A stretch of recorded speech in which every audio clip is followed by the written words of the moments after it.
And you're welcome back. It's now time for Big Issues. Here we discuss the topical issues making the rounds in the news, online and on air in the country. And we always ask you to be a part of the segment by tweeting at us with the hashtag TV3 New Day on X. I'll read your messages as we go. Also, this morning we're giving away some cash on Cash Out. If you dial *439# as a Vodafone or Telecel and MTN subscriber, you get to win at least 1,000 Ghana cedis, at the very least, 1,000 Ghana cedis on the show.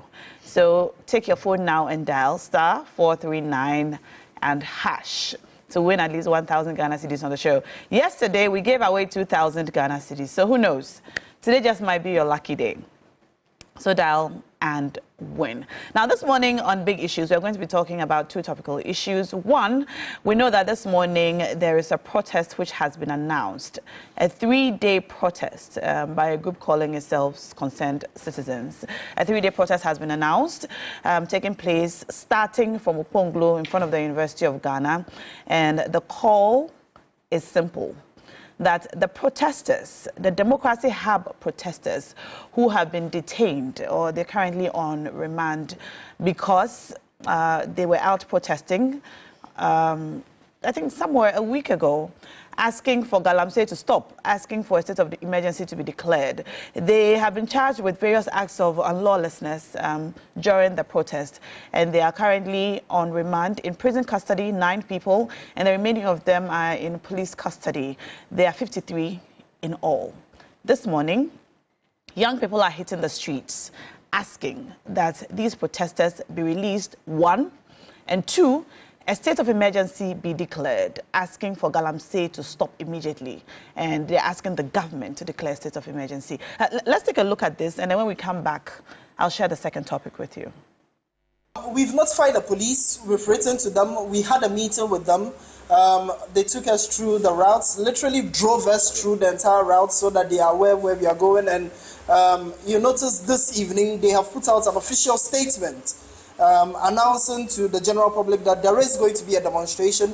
These are the routes that we'll be using, so it's a way of informing the public that these are the routes we'll be taking. Let people be informed, and they've outlined their role as the police and also outlined the role of organizers for the protest. So solid. Yes. Yes.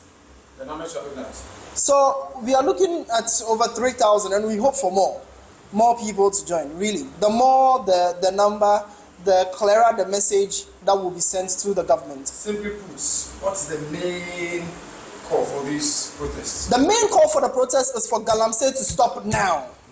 For galamsey to stop now. Second, for our brothers and sisters who have been arrested to be freed. The way they are being treated is unfair, unjust, and that is not the way to go. Their crime is for speaking up against galamsey, so we are asking for them to be freed. That is it.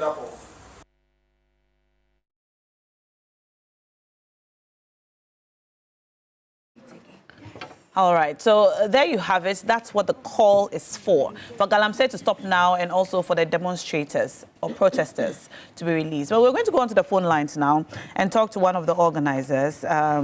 Is it Kichaf's Atingle? If I'm pronouncing your name wrongly, please correct me. Good morning, and thank you for joining us on the show. Morning, Shoko. Did I pronounce your name correctly? The name is Kichaf.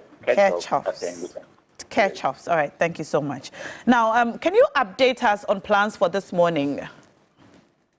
Yeah, so after yesterday when we had the press conference, everything was in place for this protest to happen today. And we are converging at Legon at the Oponglo entrance. And then convergence begins at 6 a.m. and then we start moving at 9 a.m. The police is aware to deploy their personnel to secure everything that will be happening. All right. Can you tell us the routes, the full route? So from Oponglo, are you going to go all the way down? We know you are ending at the Independence Square, but would you come straight? Because I recall you mentioned that you will avoid the 37 intersection. So which way are you going? So this very one, there was an agreement with the police to branch off around the Association International School, the airport junction traffic light, branch towards Association International, and then head on through the National Service Secretariat through to the Kanda Highway, and then all the way to the EC roundabout. And then we branch off towards Parliament, the conference center, that area. All right. And then to the Independence Square. All right. All right. Yeah. Now, just to be clear, your group is not Democracy Hub, is it? So I am representing Democracy Hub. What happened is that other organizations and young people like us, who are Ghanaian citizens, obviously, decided to join the call for the end of galamsey. But now, not just one request being made, but that our colleagues who have been picked up by the police are also let go of. Okay. Okay, all right. And your reason for going on this protest are twofold, we understand. One is to ask for the protest to be released. Yes. And the other is to ask for government to declare state of emergency. Certainly. All right.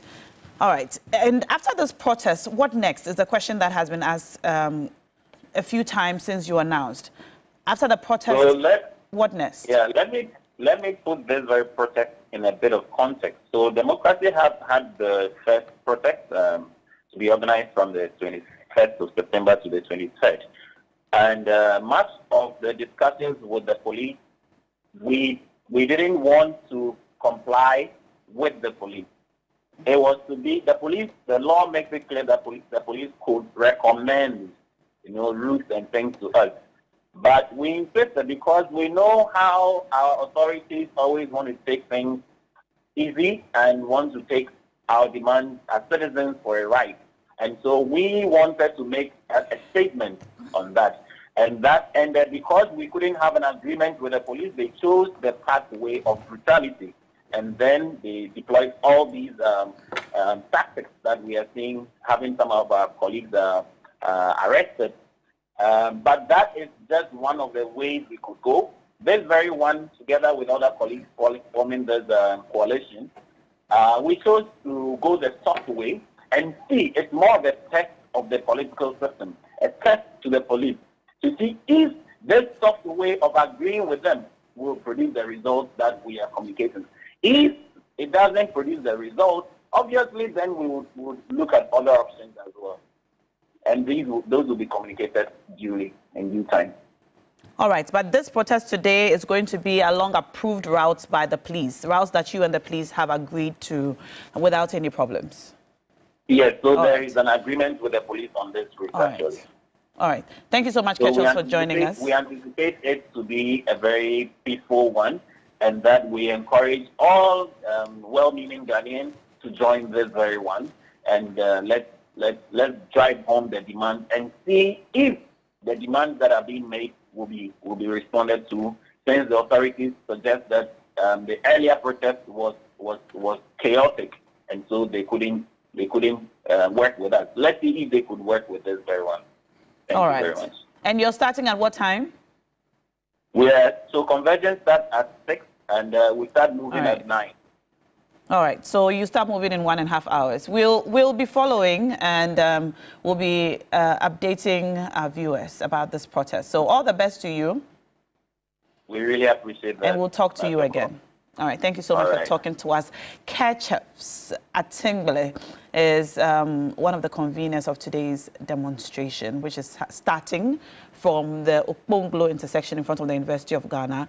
And they're asking for the Democracy Hub protesters to be released and also for government to declare a state of emergency to stop galamsey now. You can join us with the hashtag TV3 New Day on X. I'll be reading your messages as we go. In addition to this, we're also going to be talking about the live broadcast of the IPAC meeting last Tuesday, and we're asking, is this a bold step by the EC to restore trust in the electoral process. You're welcome to the show. Our ladies are here and seated. On Thursdays, we always have our ladies on the show. Nanaya Achimpim Jantwa, the former General Secretary of the CPP, is here with us. Good morning. Great to have you. You're looking very hip this morning. Also joining us on the show today, Louisa Kwache, NDC National Communications Team member. Louisa, you're welcome to the show. Thank you. Great to have you. Also, Rodlin Imoro Iyana, member of the Alliance for Revolutionary Change, is here. Good morning, Rodlin.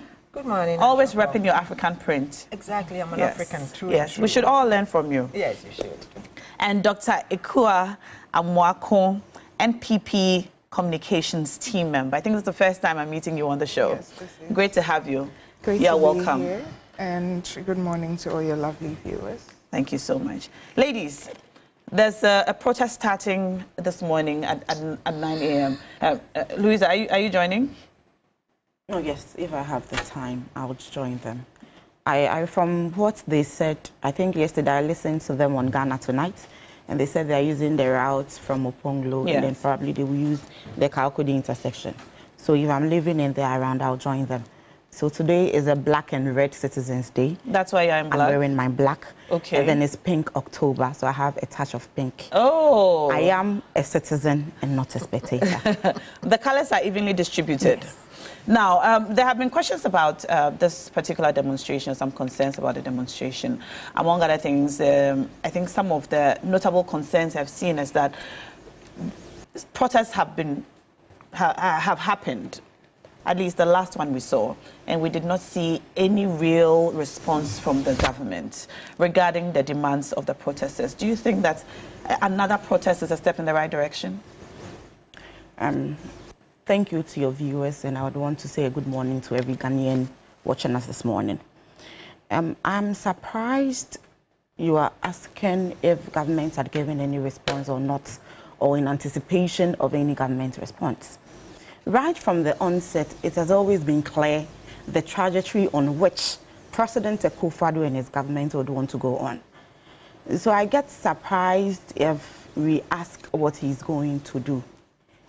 The citizen, as we are, one of the key, I would say, weapon we have to speak directly to government is advocacy.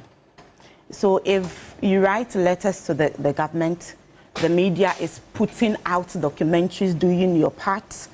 He puts together a committee to see to it that all these issues affecting us, that is galamsey, are rectified and the corporates brought to book. A report was written by the chairman of the committee, and at the end of the day, that report was poo-pooed. So if you ask us this morning what the government have done so far, for me, they are doing My zero. question is that there has been a protest in the past, and we have not I'm coming seen... to that. Yes, so do you think that another protest is a step in the right direction? I'm coming to that. Okay.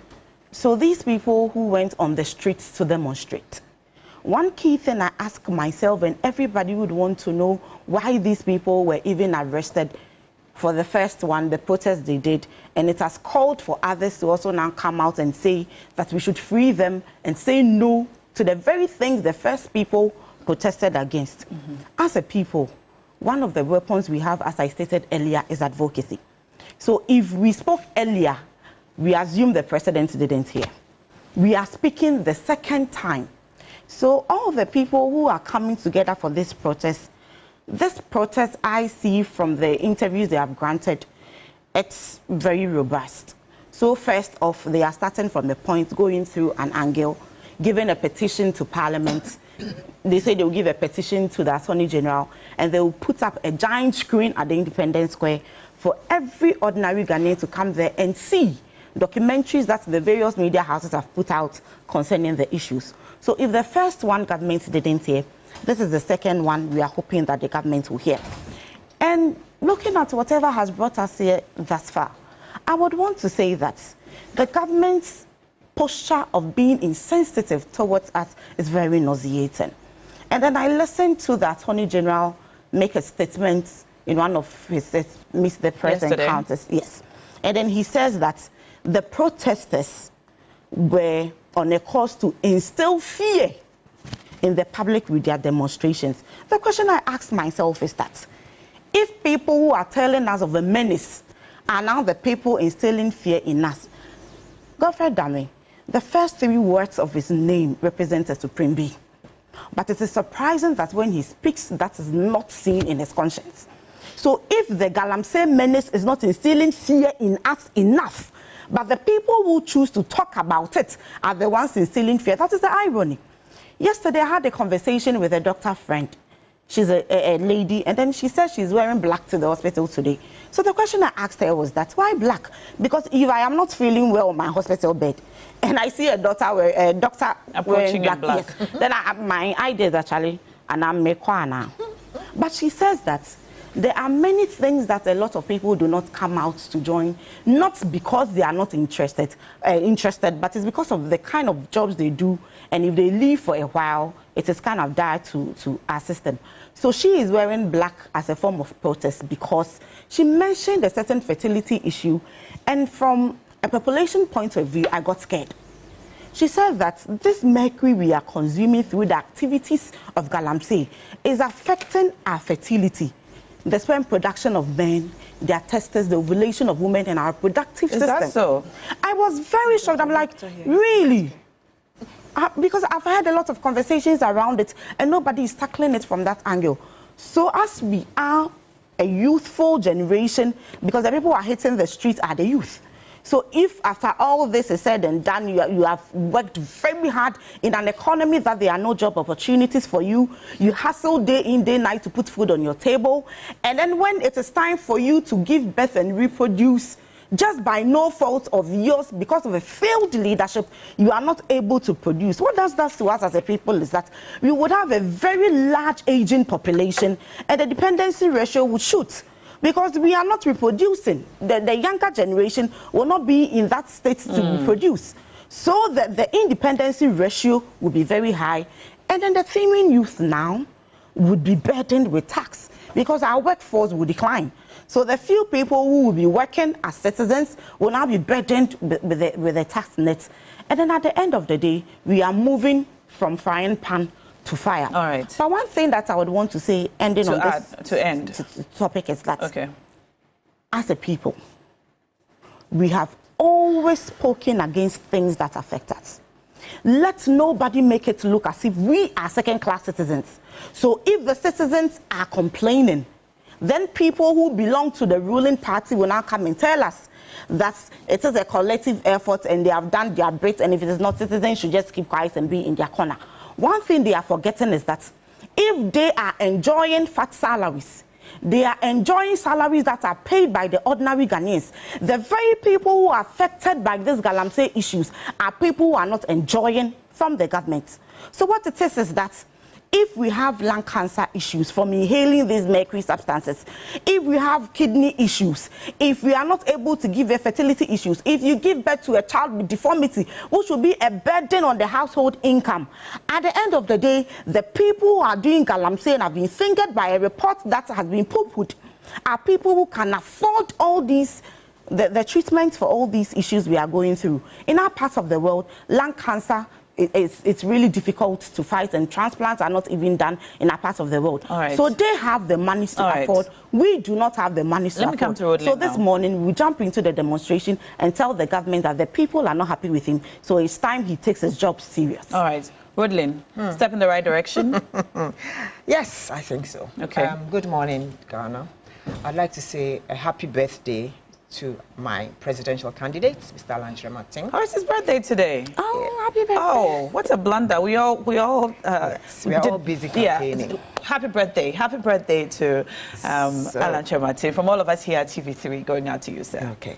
So that was on the 29th. That Sunday just passed. Okay. We had a press conference, and he showed solidarity with the protesters, the young protesters. The detained ones. Exactly, the detained ones. And he has also given support. He's been able to gather some legal support for them as well. A few of us went to visit, but although we didn't see them, they knew that we were out there supporting them. We did that because we realized that as young people, they were concerned about the things that are happening in this country. and they came out in their numbers. Someone would say they didn't have those kind of huge, large numbers, but they made a point. Their case was well put out. The international community got wind of it. We watched it on CNN, we watched it on Al Jazeera, which meant that the message went out at a time that our president was talking about environmental issues in the UN. We were busy, the young people in this country were busy trying to drum home to him that things were not good and that we do not feel that he was tackling the galamsey issue properly. It is rather unfortunate to think that some government communicators would come out and say, asking that the protesters be given bail or be let free is like asking for rapists and criminals to be let free. I find that very appalling. I think we should take politics out of all this. And if it's anything at all, you know, when you make such statements like protesters being those condemning the police and the courts for keeping the protesters in might as well be talking about the release of rapists and criminals and armed robbers. This was said by Mr. Miracles Abuaje. And I just wanted to tell him that, yes, why should the people's lives, the Ghanaian lives, be disrupted by the fact that an MPP government is in power, a government that has disrupted the lives of Ghanaians by haircuts, by the fact that people lost their jobs, by the closure of banks, by the fact that lives are so difficult now. We can hardly make ends meet. Poverty is looking at us in the face. We cannot even afford a decent square meal a day. And you think that protesting for what is life, water is life, and protesting for our river bodies, for the water that we will drink, for the lives of the yet unborn is such that we should be comparing them to rapists and criminals. I think the greatest rapists and criminals are the pen thieves who are sitting there enjoying the leisure and everything that is coming out of this galamsey issue. Those who can come and sit on our TV stations and bring out gold bars to show us that they have been able to acquire such from the galamsey sites. Those are the criminals, the rapists. Those are the ones that should be in jail and not those protesters out there. It is unfair. We are also asking and we demand and we agree and accept everything that these guys are fighting for, that this country deserves a reset. We need to look at our mindsets again and know that it's not everything that is good. Right now, when you look in the papers, you're seeing government officials actually agreeing that galamsey is a good thing. Who said galamsey is a good thing? We are talking about illegal gold mine, gather and sell. That's what it says. It didn't say go and destroy the forest. It didn't say go and destroy river bodies. It didn't say go and do things that would create mayhem for us or chaos for the future. We cannot afford to import water. We can't. We are already importing food. Basic agricultural produce, we are importing them. We are importing cassava, we are importing kotombre, we are importing okra, we are importing everything, all the cereals we are importing. And you want us to import water? Why? Even in countries that are deserted, they have water. They are trying ways and means to give their people water. People have even been able to desalinate seawater because water is life. This is not a political issue.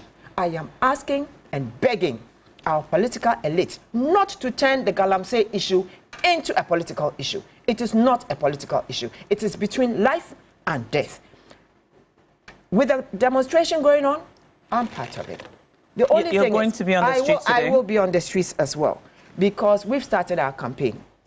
Look out for the Yellow Army. We are going to be everywhere because we demand that Ghanaians sit up and make sure that they vote for the right people. It is not just voting because this is my party, this is my tribesman, this is my dad. No, vote for that one person who is going to come, make the changes, create the opportunities for all of us. There's so much we can do without destroying our lands.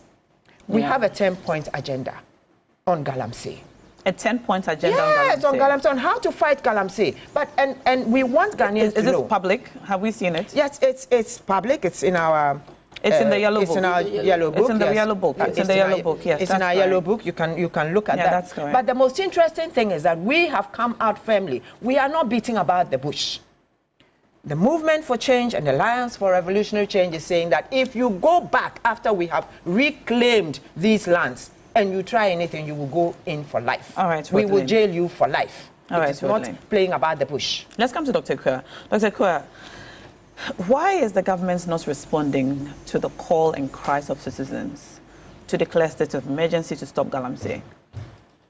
Okay, good morning again. I don't think it's fair to say that the government is not responding to.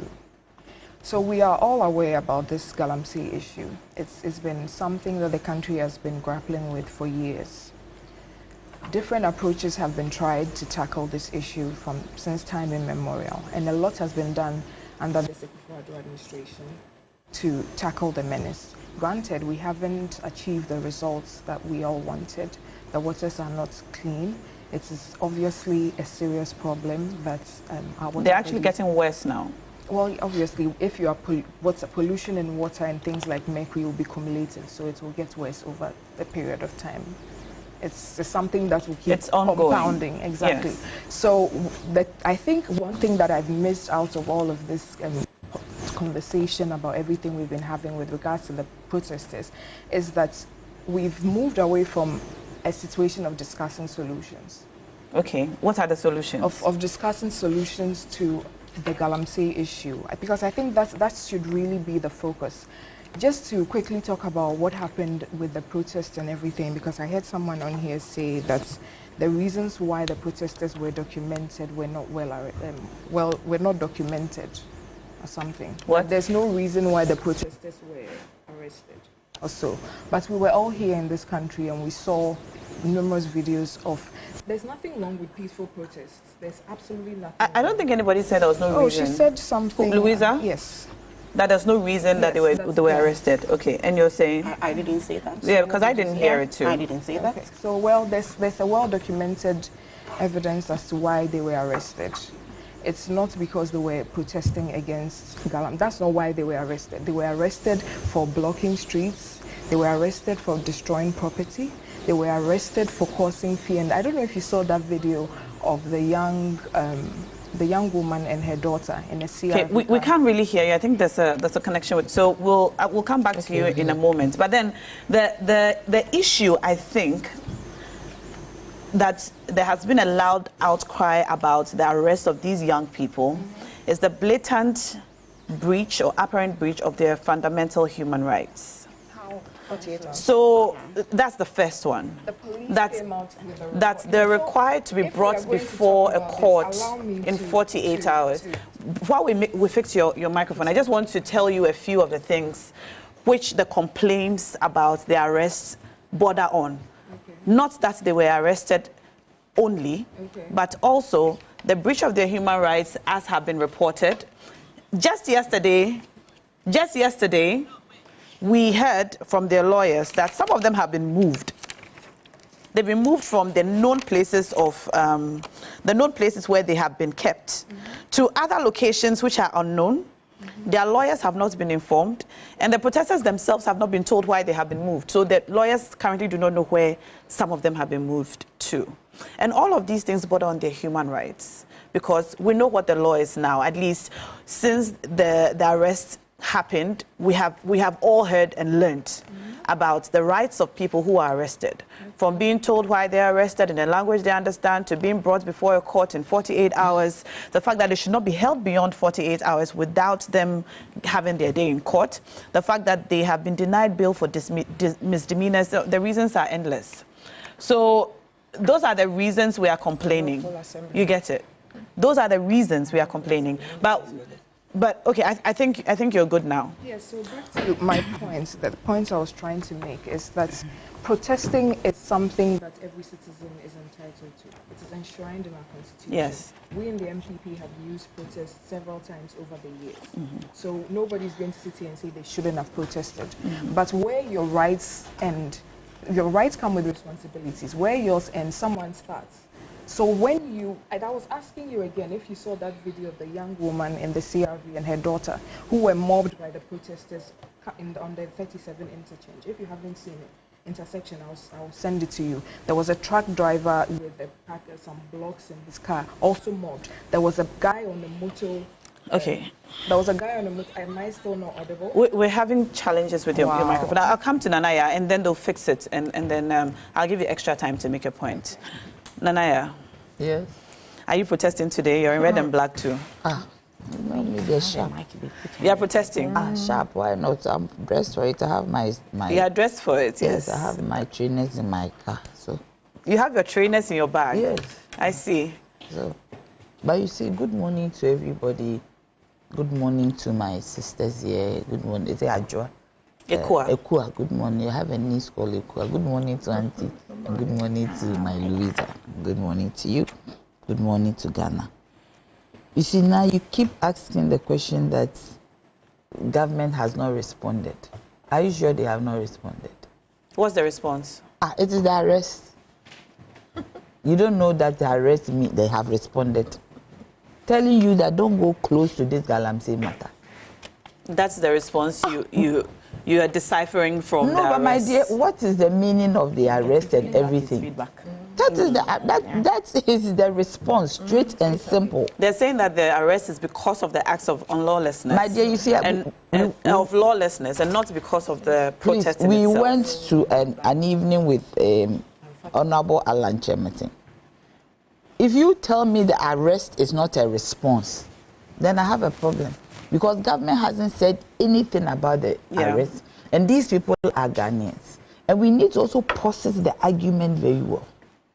The people were remanded by a court of competent jurisdiction. And if you are remanded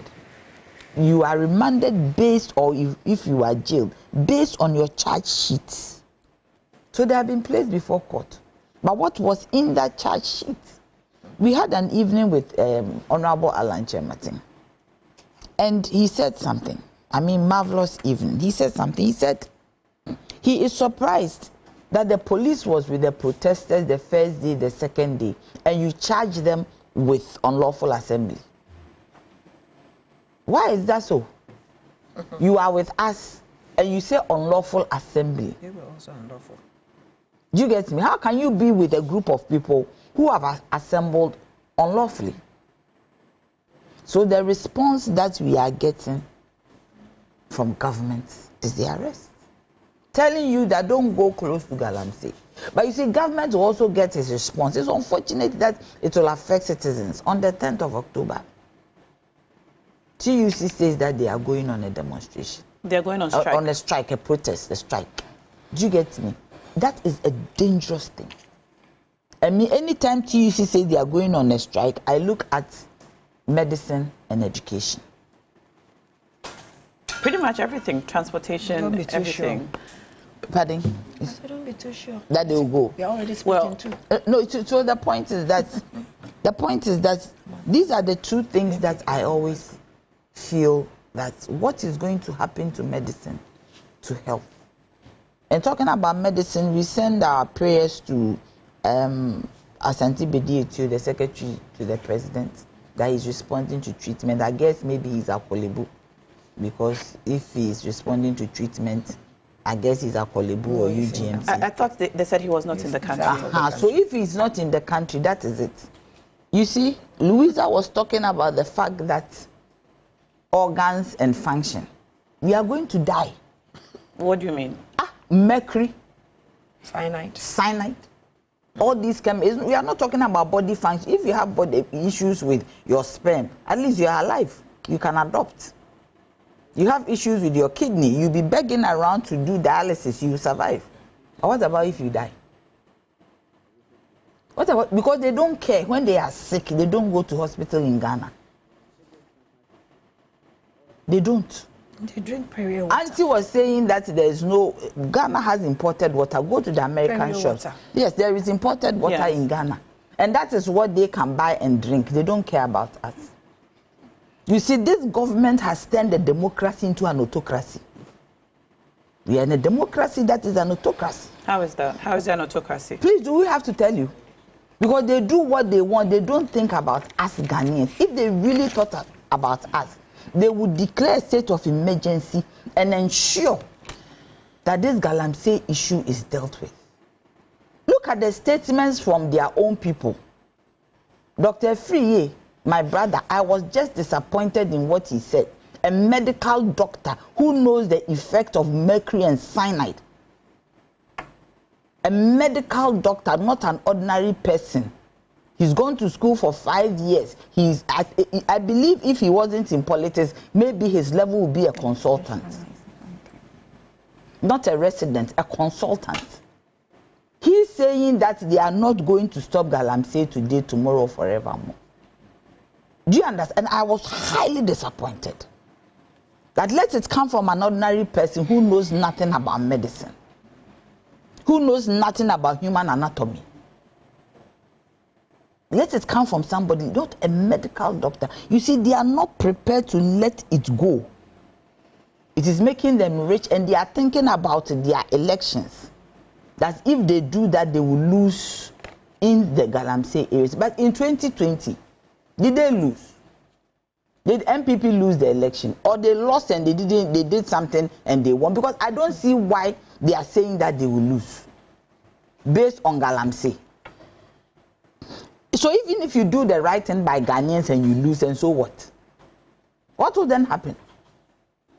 At least you have left a legacy that you fought galamsey and you lost.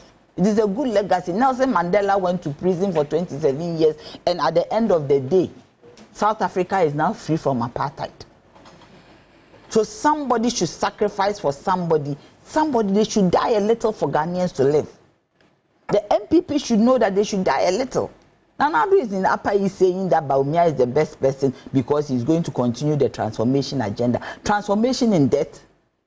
Who will be alive for him to come and transform? When we have galam, look at our waters, look at our forests, look at our river bodies. They don't care. Out of how many regions? I've heard 14 regions in this country. There's galamsey everywhere. Now, Shoko, can you just imagine that we are approaching our deaths openly, as if you have been put on death row, and you know when you are going to die? It is approaching gradually, slowly, and you are always thinking about it. Today, when I was bathing and water entered my mouth, I say, hey, what kind of water has entered my mouth?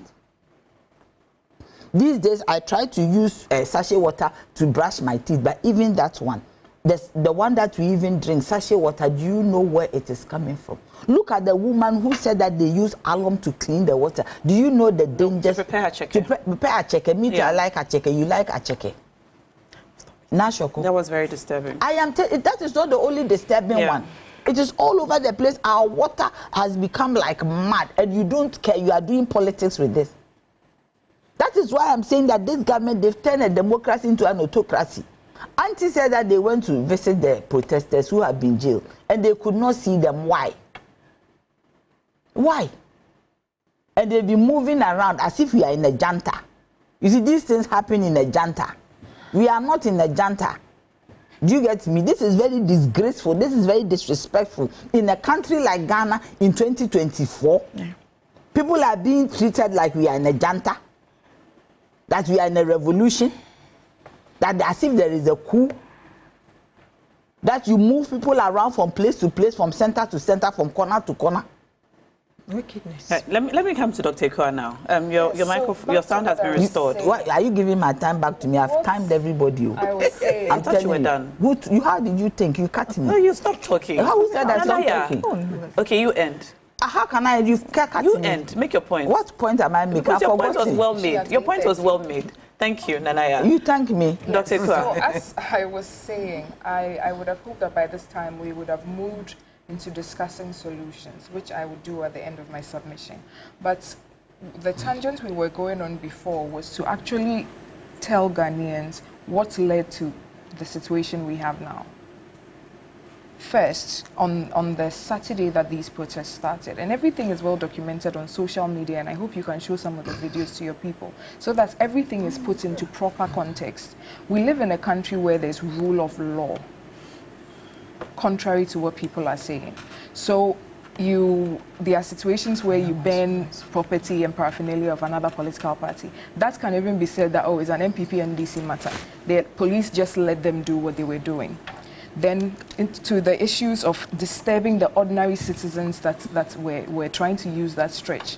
The mobbing of the woman and her daughter in the CRV. And you could see the fear on their faces. I don't think any of us sitting here would have been happy if we were put in that situation. So let's just be fair when situations come up. There's no need to politicize this. When you are absolutely allowed to protest. It's something that everybody does, and we all have the right to ensure that these protests are peaceful, so that we do not detract from the activity of protesting.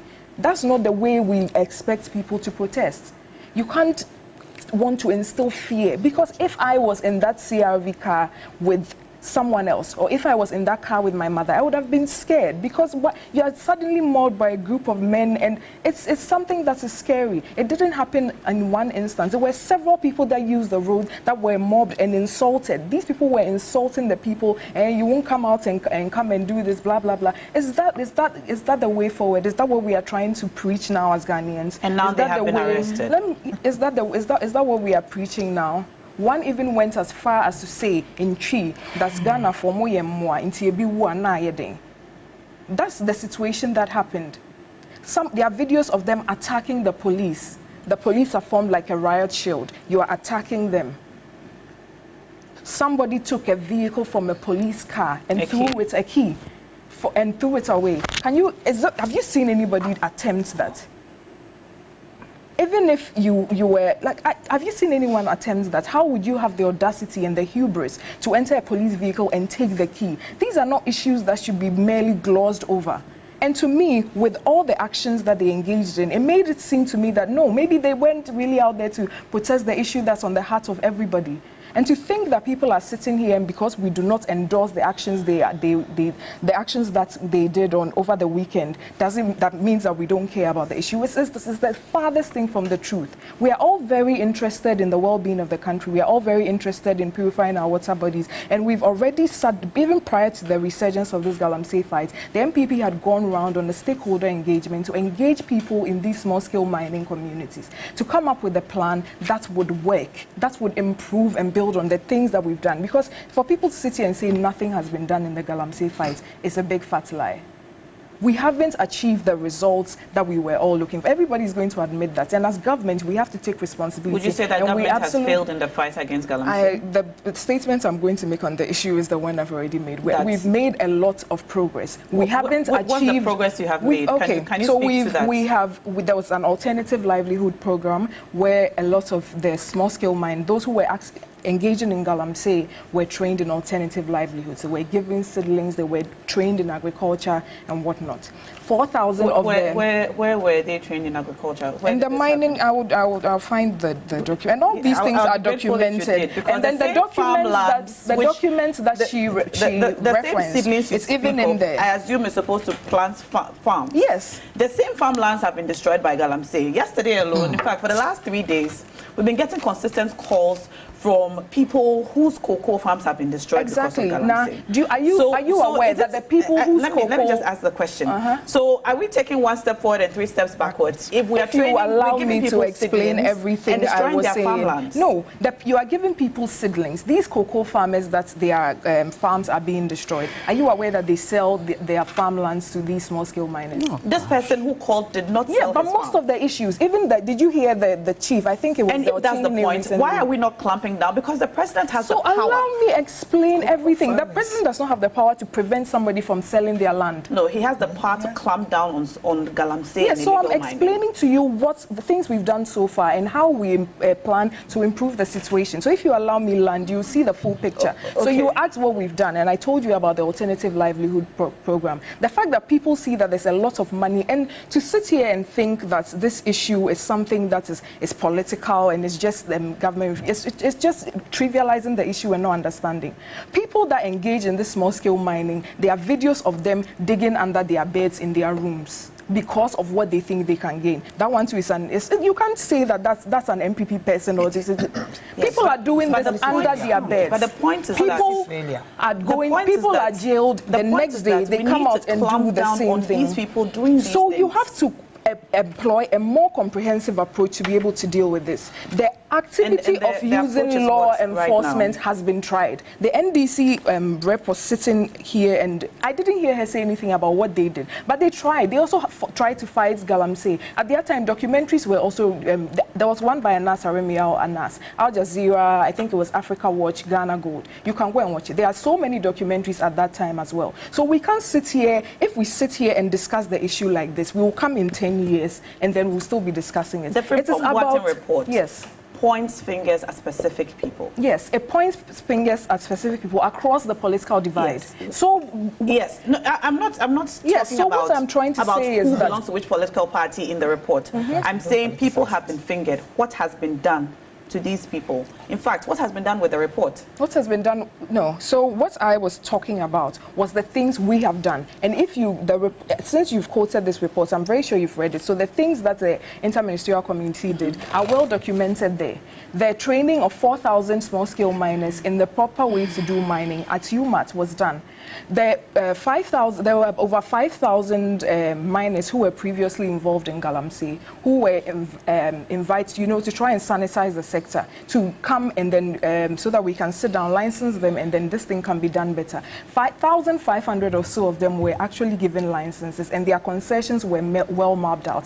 I think one thing that's also very important to distinguish is the activities of small-scale mining, legitimate small-scale miners, from galamsey, the people that are mining in the waters, the people that are using mercury to get the gold out of the ore. And these are the problems. And if we don't start to try and differentiate so that we can actually attack those that are doing us harm, we are going to be just running in circles on this issue. So now let me move on to the solutions that we have come up with based on the fights that the things we put up and what we've learned. Okay. So when you are doing anything, like even when you're running a company, you run into challenges. You do things, it doesn't work, you pivot and you move around it. So we have done a lot of things in the fight for between 2017 and now, and we've learned a lot from that. And so after that, we are saying let's move away from the approach that we had and move to approach where other countries have actually done that. This issue of small-scale mining is not an issue that occurs just in Ghana. South Africa is grappling with it. Brazil has been grappling with it. Do you mean galamsey or small-scale mining? Small-scale mining, what they call artisanal small-scale mining is galamsey. The kind of saying people just using pickaxes to dig under their beds. Illegal mining. Yes, illegal mining. Yes, illegal mining. It's not It's not. They combine it all together. So now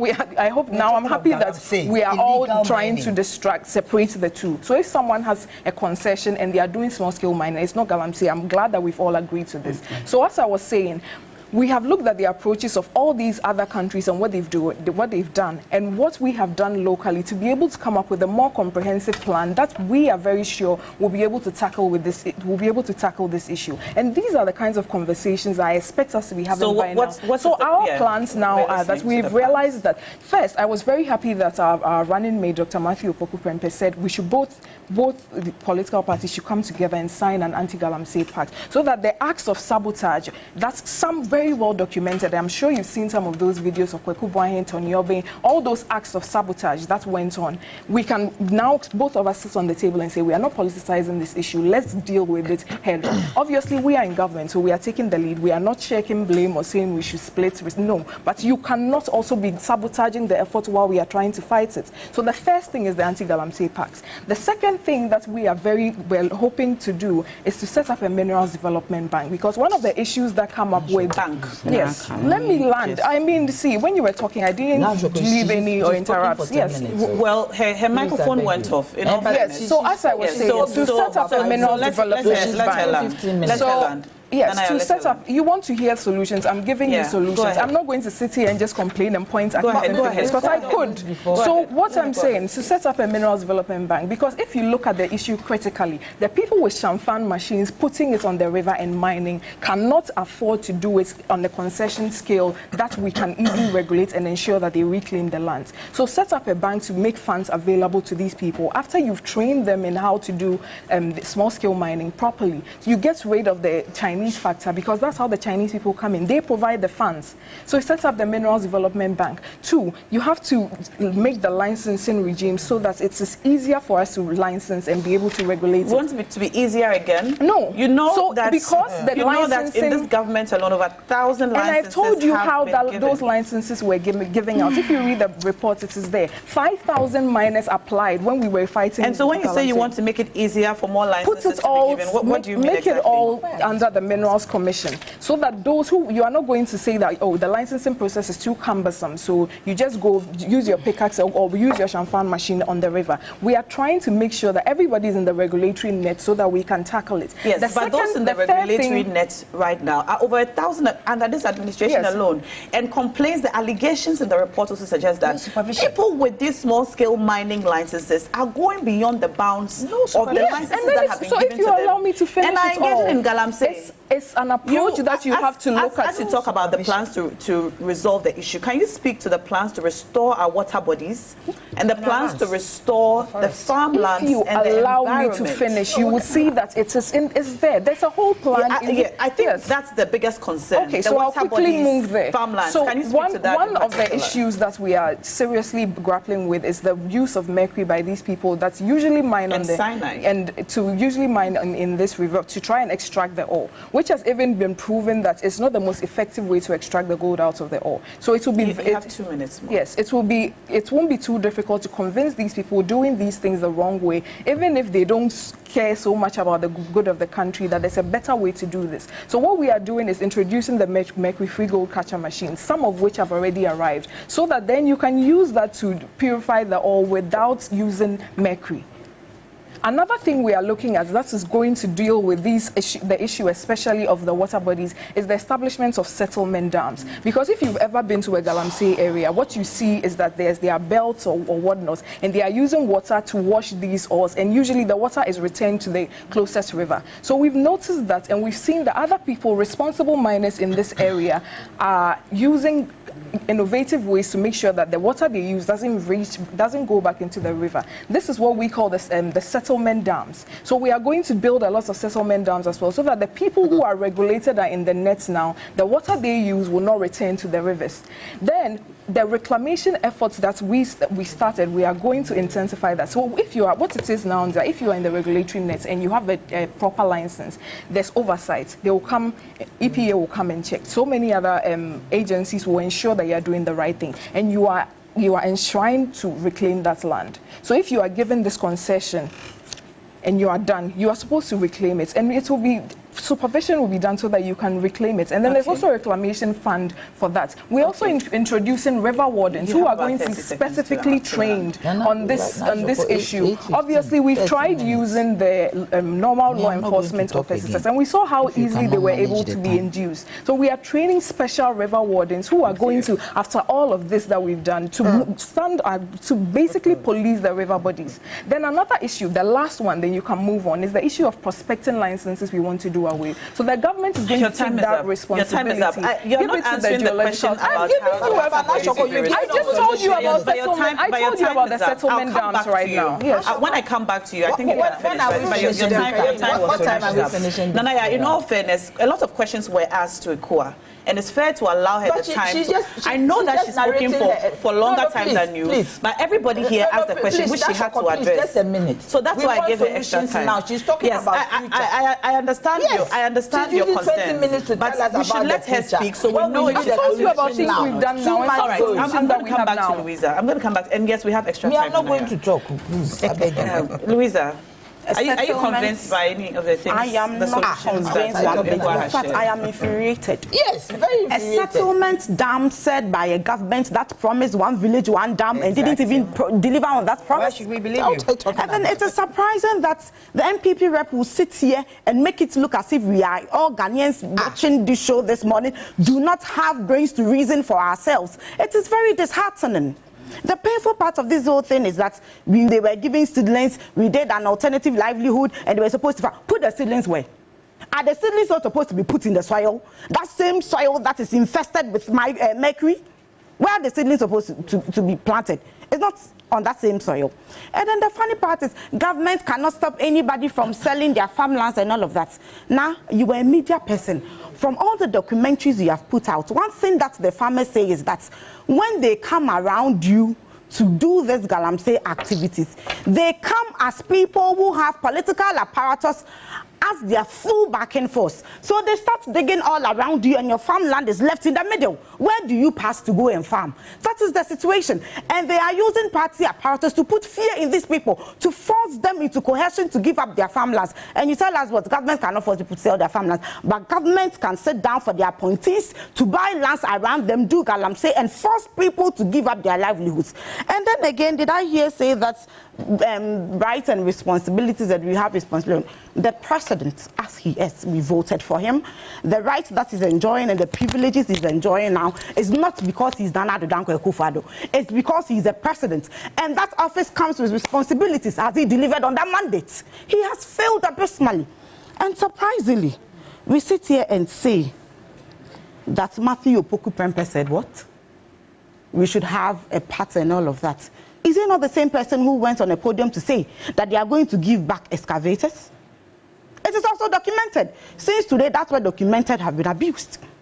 Matthew Opoku Prempeh is documented saying that they are going to give excavators to people to mine. They are not going to stop it today or tomorrow. So what is the part going to do? Or are those people small-scale miners, legal miners? So now let me tell you one good thing. It's good you asked me this question. It's bringing a reflection. The 1,696 licenses they have given from 2017 as we are speaking, that they are saying they give to people who apply, it is the blatant lie. Why? Those licensing were given to MPP apparatchiks under the guise of community mining. This is absolutely Will false. you keep quiet? No, but now let me land. Interjecting. You make now let me land. When we said we were putting a cap on galamsey, as part of the things that this MPP government did was to introduce community mining. So already there are people in the sector who do not know their whereabouts as we are made to believe. And now we have to put a stop to it, to give them measures to do, to make whatever they are doing more legalized and all of that. One would have expected that the licenses would have gone to these people who were already on the ground doing gather and sell, as Aunt Rodlin said. But no, they brought up a whole new policy direction called community mining. If already what we have is destroying the waters and our forest reserves, why bring up community mining? And one good thing they did, because the president is a lawyer, they looked for the loopholes in the constitution. And one thing they did that is so annoying and infuriating is when they put that clause in there that we can now go into forest reserves to mine. So the licensing were given to the people who went to the forest reserves to mine. And not the people she's saying that they brought home to give training to. That is a blatant lie. And if we sit here and say that we are going to now do this bold solutions, we are giving bold solutions, the question is that who is in government now? Is it NDC? Is it CPP? Is it Movement for Change? Is it APC? It is the NPP government. So if you are piloting anything, you don't pilot a project for 7 good years. No. You pilot for a while, you go back to the drawing table, and you revise it, and you give it a new direction. So from 2017 to 2024. Are you speaking to the solutions which she says they are planning on introducing? Why are they not implementing the solutions now? That is what I'm asking. Because you need power to be able to act on behalf of the people. The power is given to you. We are waiting for what? As Nanaya said, you are waiting for the people to die out of consuming this mercury. You are waiting for... And I am not surprised because Kathleen Addy, the chairperson of NCCE, says that this whole thing about galamsey we are shouting about is an extension of the party in Heska because vote buying activities are funded by galamsey activities. So in the run-up to election, from now to December, they are not going to stop. That's what you're telling us. Because if you are in government now, you are quoting and you somebody. Cannot. Yes. Okay, but we cannot. I read it from your portal. Okay, so it's a quote by somebody who has not proven what they said. I brought it from. Okay. I read it from your portal. Okay. And then if we are saying that we are in power now, and then we would have to wait till we come to power again, that is the credibility crisis I always talk about. Let me come to Rodlin. Yes. I just want to say that when it comes to solutions, I guess all of us have some form of solutions. The whole problem we are having now is that we have got our river bodies polluted. That is the first and foremost, the most important thing that we have to do. And we have decided, Alan Shramatin feels that given the nod, within 1 year, in fact, it should be an immediate ban on galamsey, so that we can reclaim our river bodies and reclaim the lands. And the same people who are doing the galamsey will be the same people that would be used to reclaim the lands, and they will be paid, trained, funded, and then shown how to actually mine the proper way. That is very important. The reason why cocoa farmers are selling is, she's giving one reason. The other reason is that there's a policy failure. People don't have jobs, and what do you expect them to do? When there's so much unemployment in the system, and when you are buying cocoa, they have to buy fertilizers, they are not making enough from their cocoa farms, they have to send their kids to school, they have to feed themselves, the NHIS is not working properly, they will by all means have to sell their cocoa farms. So that for me is one reason why, another reason why they are selling their cocoa farms. And I am asking, why should we believe you when you talk about settlement dams? One village, one dam, we didn't see IO. One village, one dam. It has cost us so much to the extent that we do not have food, because we were depending on one village, one dam to be able to give us one village, one district, one factory. It didn't happen.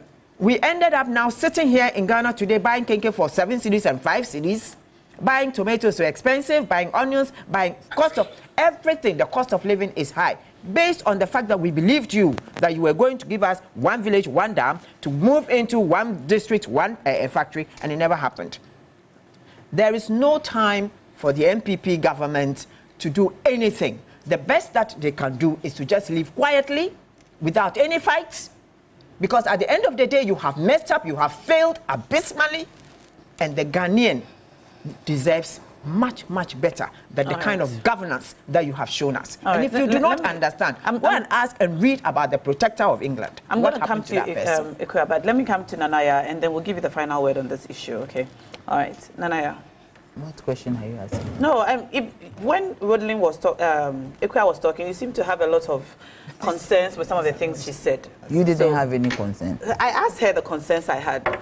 Nana, I know you're upset because of the allocation of time. Are you in my body? You've already told me why you're upset. So please, let's use the rest of the time. I wasn't going to speak, but I respect my auntie. So what about me? You are my little girl. You are done with me. I'm done with you. I'm sorry. Yeah. All right. So the point is that, right? Everything that we are talking about borders on commitment. Commitment? Yes. The MPP is not committed to dealing with the matter. So no matter what you say, no matter what you do, you can jump and somersault. You see, this group of people, they are so ungrateful, and they are not graceful to Ghanaians, because we have given them the opportunity to rule this country, and they don't even respect us. They don't care. They just scammed us by telling us beautiful things in 2016, 2020, and we voted for them blindly. We didn't know who they were. We didn't interrogate their character. We didn't look into the past to see which people we are going to deal with. And today we are here. Today. We are almost about to die. What my doctor here is saying is that, you see, a medical doctor, she's talking about the future, futuristic. We are not talking about the future. We want it now. So if you have these plans, implement them now. The next how many days? 60-something days. Implement it. Let's see if they will work. You don't go and put it in a book and say that this is your plan. They say some of the plans they've started the like which are the seedlings of some of the which no, mercury-free gold catchments. You can Google some of them. Where is it now? 12. Where is it? I don't know. We haven't heard. We don't know about it. How is it going? How is it going to help us immediately in the shortest possible time? Now, Shoko, please, in the shortest possible time. Where, when, how, what? I mean, we are in a crisis. the government, they don't want to what? Declare a state of emergency. Because we are in a state of emergency. When you see death staring in your face, it's a state of emergency. Death which is no fault of yours. That you haven't done anything wrong, but inadvertently, if you are not careful, you fall into a trap. You see, the galamsey that we are seeing is like a landmine. You can step in it anyhow through your food, through the water you drink, through the environment in which you live. You see, when they talk about rule of law, I was so worse to work on. People were maimed, were injured. Who was put before a court of competent jurisdiction? It was investigated. The reports came out. What happened to it? 8 people died in 2020 till today. We are in 60-something days to election. We don't know who killed them. 8 Ghanaians, full-blooded Ghanaians, they died. That one is good. 2 legs good, 4 legs bad. You see, Ekuya here was talking about the Chinese people are the people who bring the Chinese into this country. We have borders, we have customs, we have immigration. How do they get entry into Ghana? Before you enter into any country, there's a border. There's a seaport, there's a land, there is air. How do they enter? Who allows them, who gives them visas from China to come here? And when you get to any entry point, they ask you, what are you coming to do? What do they ask the Chinese who are in town, who have set up even shops and factories and supplying food and logistics to these galamsey areas? That's Shoko. These Chinese people, who brought them into Ghana? If you go to America right now, at the point, they will ask you, what are you coming to do? But people say all sorts of things. Like what? They say anything. But you can't say anything when you get to the port in this thing. And especially if you see a Chinese, you should be particular. If you care about this nation. And they come in droves. Yeah. They don't come as singletons. They come in droves. And when they are coming in droves, you don't become suspicious as an immigration officer or the head of immigration. They come in droves. And when they come, you have to ask them, where are you going to live? Your address, maybe a hotel. You should be monitoring to even find out if those hotels, they are in there. You need to. So if you do not, you are not monitoring the movement of the Chinese in this country, what does it mean? Are you not also being complicit? Because the Chinese are a problem. They are the people who are doing the galamsey, and you allow them to enter. That's what I'm asking. You allow them to. Why do you do that? So at the end of the day, I'm saying that this thing, this government, they are so ungrateful to us. We have voted for them. We stood in the queue. We listened to their promises. They couldn't fulfill in 2016. In 2020, we voted them back into power, and they've become worse. Today, they think that we don't know what we are about. So Nanado, His Excellency, would go and stand in Upper East and say that we should vote for Bawumia. You see, the best gift that Ghana will give to itself is that on 7 December, we should go out and vote massively against the MPP. Okay. Massively. And not for the CPP. Against, I'm saying against, I didn't mention against I haven't finished my sentence. Against the MPP. They should go massively. Vote against them. Massively. And get them out of power. I'm telling you, this country needs to be delivered. Ghana needs to change. We should get the rule of the oppressor out of our midst. We should resist the rule of the oppressor. And this is the rule of the oppressor in this nation. These unfortunate people should be taken out. All right. Thank you, Nanaya. Dr. Krab, before you answer, before you go on with your points, there's a recurring question which I need to ask you that a lot of people are sending in. Why, you've spoken about how you're dealing with galamsey and so on, but why has the government not spoken about this particular issue of the protest and the detained protesters, beyond the acts of lawlessness, which has been stated by the police. The human rights infringements, which have also been stated by the protesters and their lawyers. We've not heard anything at all. There's been absolute silence from all your communicators. I don't Why? really agree with that. Yesterday, we've all just, we were all privy to what the Attorney General said, Godfred Dame, and how he's going to prescribe that the protesters be given bail. Yes. The How minister- many? He Yes. didn't And when say you they should be say given no- bail. no- He said they should the Have expedited yes, process. and have favorable bail conditions. That's what he said. So many other people. So what's The question is, there's an expectation that when wrong is done, it's be condemned. okay? So the infringements. Okay. So I saw the report by the police where they addressed and said that the issue of the two protesters who were not given right to counsel within.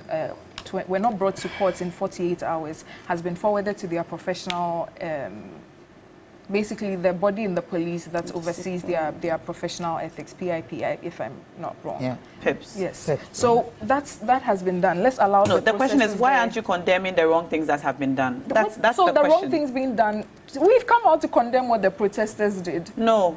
On the protester side, you have condemned it so many times. Yes. On the side of law enforcement, why have you not come out to condemn the wrong things that have been done?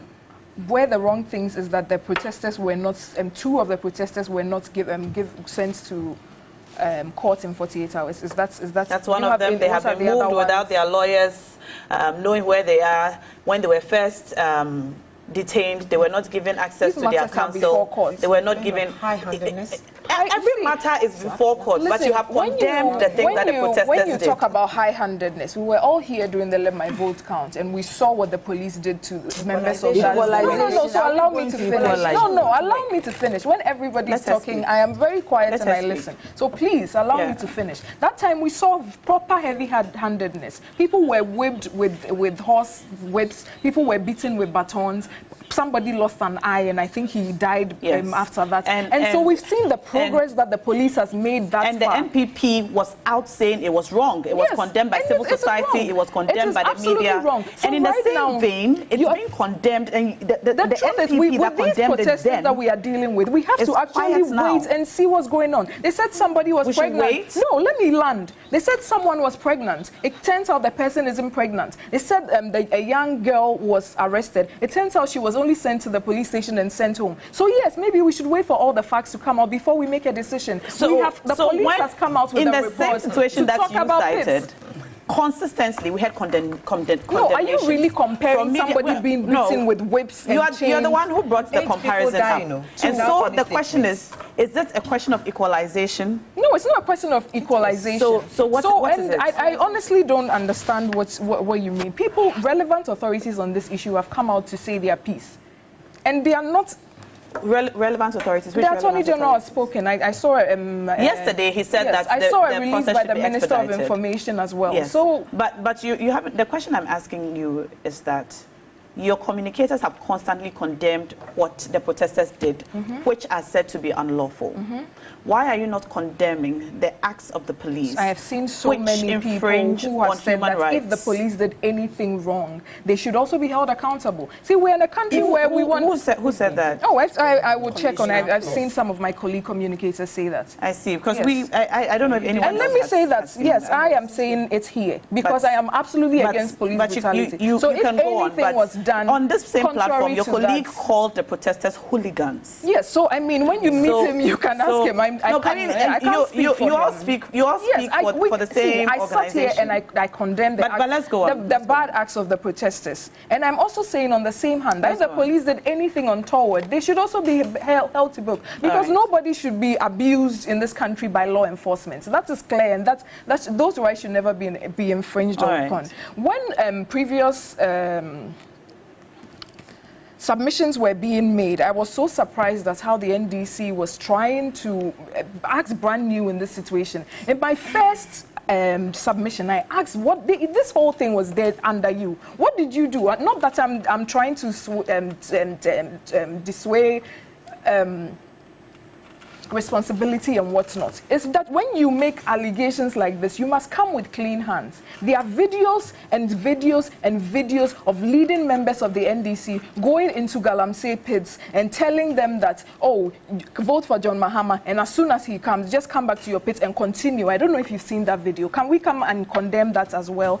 There's a video of their running mate standing next to somebody who is known very well in small mining circles to be to be very big in those sectors. I'm not going to sit here and play politics and demonize. I'm pretty sure the scale at which she is, she's probably a small scale miner and not mining in the river bodies. But yes, that is also there. So if you come and say that he said, Honorable Matthew Potukubo said we are not going to take away excavation. If you have you're a licensed small mining company, why should somebody take away your excavation? Let her finish. You asked to put the context. Let her finish. Let her finish. Yeah. Yes, all of that happened. Even this report you want to quote says that it is well known in small scale mining communities that the NDC is so ingrained in the process of galamsey. In the Wassa East district, a former NDC deputy minister, who is also an MP for Wassa East constituency, has been actively mining in the Subri forest for years. Are you going to read the parts about the NPP leaders or something? No, I'm making my points. All right. Based on what she said, trying to make it seem like...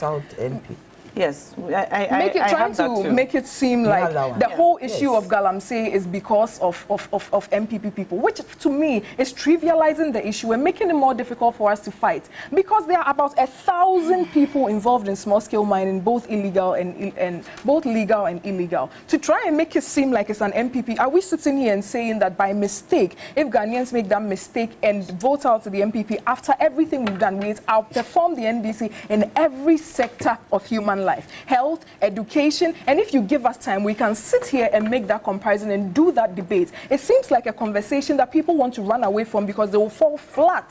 For you to sit here after everything that has gone on, you won't go and ask Kweku Buahin, you won't ask Tony Obeng. I even saw him here. I really, that day I was waiting and hoping somebody would ask him about that video. No, you didn't see all of that. What did you do under your time? You provided security to some of these small-scale miners who were mining in the forest reserves. That was what happened under John Mahama. And for you to now come and sit here and say it's an MPP problem, it's a flat lie. We are telling you that we've trained 4,000 miners. These 4,000 miners are there. They went to UMAT, and if they are watching, they and their families know they've been trained. So for you to come and sit here with no evidence and say it's a lie, I cannot understand. But I'm not surprised, because all the NDC do is trade in lies and propaganda. You are talking about community mining schemes. How do you expect that you go into a community, say I'm setting up a community mining scheme for you people, then you go and bring MPP party operatives to come and do that? You don't think these people have mouths and they will keep quiet and they will just allow it to go on? These are things that have happened. Dr. Tony Obeng has just joined us on the line. He's been mentioned a few times. He's a former CEO of the Minerals Commission. He wants to react to some of the things that have been said this morning on the show. Okay. Good morning, Doc. Hello. Hello, good morning. Yes, Dr. Tony Obeng, thank you so much for joining us. You said you wanted to respond to some of the things that have been said? Yes.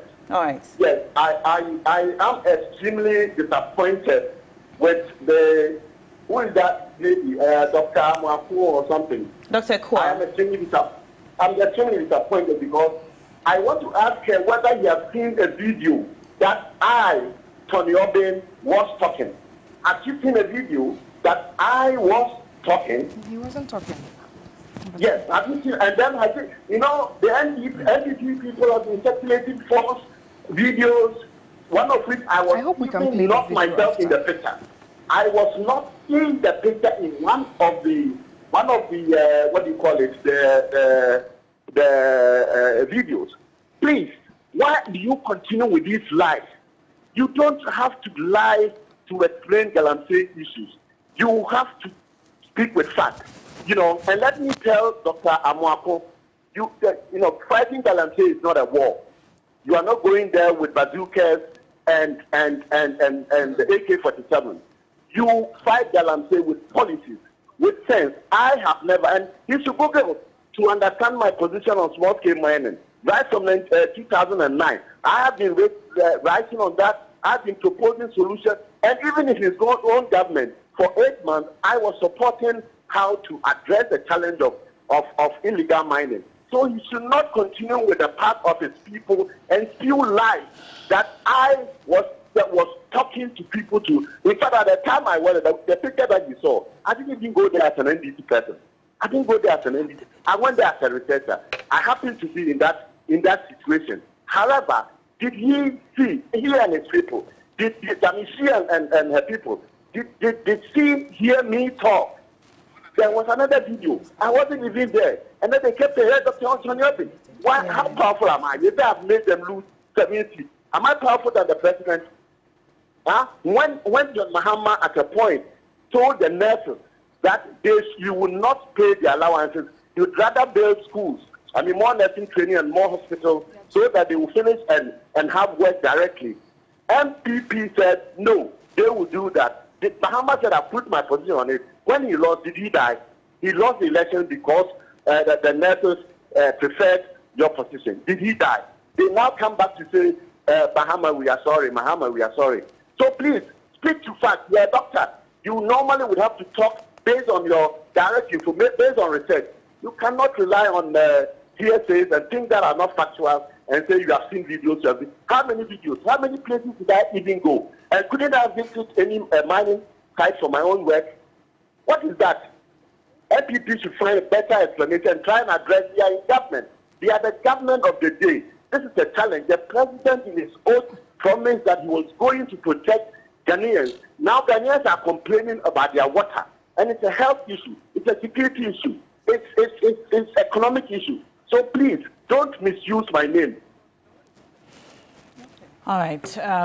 Dr. Tony Obin is a former CEO of the Minerals Commission, and he called us because he said he needed to clarify some things that have been said. Clarify something. Just a minute. I said videos have been played in which he is in it. So the video that he is in, I don't think he spoke, but he was introduced and addressed. And the second video is there. I've sent both of them to you. We can play it, and then your audience will discern. I said that's... All right. We're going to cross over now to my colleague Armstrong, who is at the protest site, which is about to begin now, just to find out what's happening on the ground now. Hello, Armstrong. Hello, Armstrong. Hello. Yes, Armstrong, you're live on New Day. Can you hear me? Hello. Yes, Armstrong, can you hear me? Armstrong, all right. While we try to reconnect Armstrong on the phone lines there, we're reviewing the video that you just sent, and we'll see if we can play it. So, producers, Shadrach, can you please review the videos that I've just shared with you? They're from Dr. Ikwe, and let's see if we can play them. He was just standing there. On he the was show this addressed morning. in one of them. All right, but you had made your points before Doc came in, and had I landed? Yeah, I think you had. You cut me. I did. Yes. Okay, please land. Yes. So what I was trying to say is that no, we are not shaking responsibility. We are not saying that this is also the only reason why the fight against galamsey is not yielding the results we want. Would not be fair to the situation. It's an issue that has so many people involved and are motivated for very different reasons. So it requires a very comprehensive approach to be able to deal with. So to sit here and throw accusing fingers like my colleague in the NDC started with, I didn't want to go on that tangent when I came onto the show this morning. If you can go through mine, what I wanted for us to come and discuss was solutions so that we can start moving forward on this issue. But if you come and sit here and say the community mining scheme was given to MPP people, the 4,000 miners is a lie, then we have to rebut those claims. It is not true. Right. You also had executive authority when this issue was there. What did you do? Many of the people in your government who were fighting galamsey at that time, your Minister of Environment, said the approach you were using, you can't win the war the way you are. The approach, change the approach. No, you didn't change the approach. And even right now in their 2020 manifesto, you bring the same things you did at that time that failed. Some of the things from the MPP manifesto, and that's what you want to repackage. You are attacking community mining schemes. It is in your manifesto. In 2020, small-scale miners gave tracts to John Mahama. You were providing security to them. All right. You are not providing. Unfortunately, our time is up. No, you are not. Our time is up. But let me see if I can talk to Armstrong. We have seen videos of military substantiate that someone was giving tracks to President Mahama. We're trying to get extra time. But let's talk to Armstrong now. Hello, Armstrong. Of this situation. You are in government. Yes, Armstrong. Ladies, let's talk to Armstrong. Military men have been seen. Armstrong, are you on the ground now? Yes, I'm here. All right. What can you report from where you are? What's happening? So currently here at Okongo, where the protesters are gathering and also heating up. As it now, we can count at least no less than about 100 of them already gathered here, waiting for the others to join them. Initially, they were supposed to have moved around 7 a.m., but the time has moved to 9, I'm told. So far, the 1 out of 3 days, the number seems to be encouraging. The only issues protesters have is the number of police officers that have been deployed here. I spoke with some of the senior police officers earlier, and they explained to me about 500 police officers are going to be deployed to ensure a peaceful demonstration. Currently here, where as I speak to you, you can see about some buses that are gathered here right now. I'm told these buses are full of police officers. About 3 of these buses are gathered here right now, and then in it are some police officers. But you can also see the protesters currently warming up. They are warming up, and a few of them I spoke to are coming from the University of Ghana. Others are also people who are against the arrest of the protesters that have been remanded for some 2 weeks now. But when you go down, that's why you see many of the protesters gathering, and then they came in peace, according to them. The only problem is the presence of the police. Some of them say they fear, and then they feel intimidated by the presence of the police. But let me talk to 2 of them now. And also, let me correct, I'm told about 5,000 police officers, not 500, as I said earlier on. Let's talk to a few of these guys now. Guys, hi. How are you? So, you are ready for the protest? Well, yeah. So wait. So, where are you coming from? I don't want to protest. That's okay. So, why are you joining the protest? I'm joining the protest because we are tired of it. It's so sad and heartbreaking to see children, women drink raw, unsafe, polluted water. We are so sick and tired of it. Girl, so I'll try to engage many more of them. Also, get to where the police hierarchy. We'll see if we can get few of them to give us some detailed explanation as to how the movement is going to be like. What I know now is that they are supposed to move from Okongo here, march through to the National Service Junction, and then they will take their rights through the National Service Road all the way to the Okongo, all the way to Kaukudi. They will march down to the Electoral Commission roundabout, and right from there, they will head towards the Ridge roundabout, and then they will converge finally at the Independence Square. And this march is going to be for the next 3 days. This day 1 as it stands now. So these are some of the officers that have been positioned here, and the protesters are not too happy about their presence because of the numbers. 5,000, not a small number as it stands right now. Currently, they outnumber the number of protesters we have here now, but the protesters are hopeful that it's just a matter of time the rest will join them. So the police have been lined up right from the Okongo, heading towards the taxi rank. I can count, at least I can see 1 FU van positioned here at the Okongo taxi rank, and then some ambulances as well. Coming from Ridge, another FU van has a position where they will be crossing over to the Independence Square. Why they are protesting as it stands now, they want the release of the Democracy Hub protesters that were picked up about a week ago, and also calling for the government to halt galamsey, because galamsey, they say, is polluting our major water bodies across the country. All right. Now, I was asking you earlier if the buses we see in the picture there brought protesters. The buses you showed us earlier. The buses, as I said earlier, packed with police officers. All right. And if you have some time, let me get to where the protesters are gathered now, quite some few seconds away from where I'm standing. I was trying to get the police PRO to give us some details as to how they are going to marshal the protesters from this place. And it's not readily available now, but let me get close to where the conveners, the leadership of the protests are currently now. Let me get there now, and then we can get some details from them.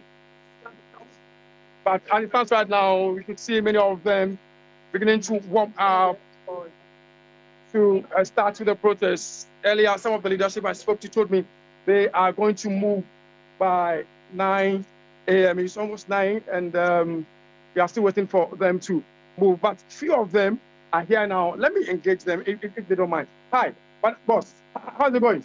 Okay, so it looks like there's some kind of yeah, and some of them they will not talk to me now as it is now. But then, boss, you don't want to talk. But tell me, why are you joining the protest? We have a choice. Yeah. I mean, fight now or you wait till they get worse. And then when you actually can't fight, when you don't give you when they don't allow you to protest, I mean, it's just going to get worse for you. Fight now or the fight fine. So I've seen one of the conveners to let me talk to him. Boss, you are live on TV now. This is TV3. Kindly talk to us. How soon is the protest going to move? Thank you so much. Very soon. Please speak loud. Thank you so much. Very soon, around 9:30, we'll move. So the main mission for this protest, even though we know, take us through. Yeah, it's just two things. They want His Excellency the President to ban illegal mining. To ban illegal mining because the youth, our life is not safe. Look at our water bodies, our forests, our cocoa. Now in Ghana we have gold, lithium, manganese, bauxite, timber, all the natural resources, but we just take percentage. The only the mineral resource that we have is cocoa. Galamseys are destroying our cocoa. Where is the future of this nation? Where is the future? So we are demonstrating today, tomorrow, and Saturday. We know that His Excellency will listen to our plea and He will ban illegal. What is the second point? The second point is our brothers and sisters who demonstrated 2 weeks ago that we are pleading to His Excellency the President, the Attorney General. They should release them for us. They are Ghanaian. Although they demonstrate and then some 1 or 2 lapses came inside, they should temper justice with mercy and leave them for us. Yeah, that is what we are pleading. What are some of the groups gathered here? Also, for my group is here. What's your group? Youth Revolutionary Front. We are here. Then Democratic Hub are here. A lot of groups are here. So I think as we are moving with you guys, you see all of them. I can also see some young men wearing black T-shirts with the inscription "Security." Who are they? Yeah, they are the securities for Revolutionary Front. They are security guys. They are here to maintain peace and order. Because of what happened last time, we don't want it to happen again. So we have our internal security here to make sure that nobody is going to cause any violence or mayhem here. If anyone jokes here, our boys will deal with him. That is it. Very well. But we are also told that the president of police, according to some of your members, they feel intimidated. Have you heard that? No. Anyway, your final words as we prepare to move. We are pleading to Ghanaians that they should support the youth. They should support the youth. What we are doing is not violence. We want to save our river, our water bodies, our natural resources. When tomorrow starts without the youth, where is the future of Ghana? When tomorrow starts without us, where are we going? So we are pleading that all of you come and join this peaceful demonstration. And then the life of ordinary Ghanaians will never be the same in Jesus' name. Amen. Amen. What's your name? I'm Edward Adams. Edward Adams. Thank you. So that is Edward Adams, one of the conveners of the protest that is yet to kickstart. Some few minutes from now, we'll be heading towards the Independence Square. And this is expected to be done for the next 3 days. All right, Armstrong, thank you so much for bringing us that updates. We'll be relying on you for more updates as we go. So keep your eyes locked on TV3 during the midday news and so on. We'll bring you live updates from the protest. But thank you so much, ladies, for coming in today. Nanaya, Dr. Kuya, Rodelyn, and Louisa, it's been great having you. And I promise my producers and I will look at our time again and we'll extend it when we have 4 of you on the show, because obviously we need more time to be able to properly and fairly speak. To play it. I hope I also had a rebuttal. And then it will be on my Twitter, so all those. What's your handle, please?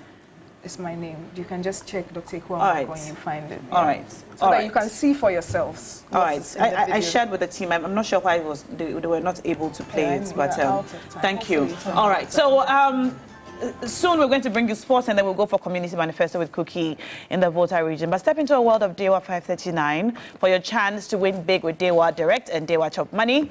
With Dewa Direct, dial *446# and pick any number between 1 and 39 and win 20 times, 40 times, or 400 times your stake, and win cash every evening at 7 p.m. and on Sundays at 6 p.m.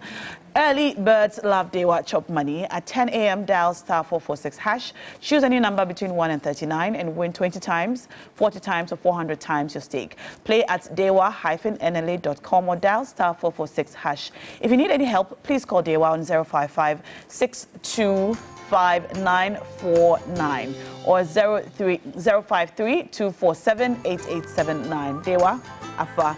Thank you. You're still watching TV3 New Day. We'll be right back.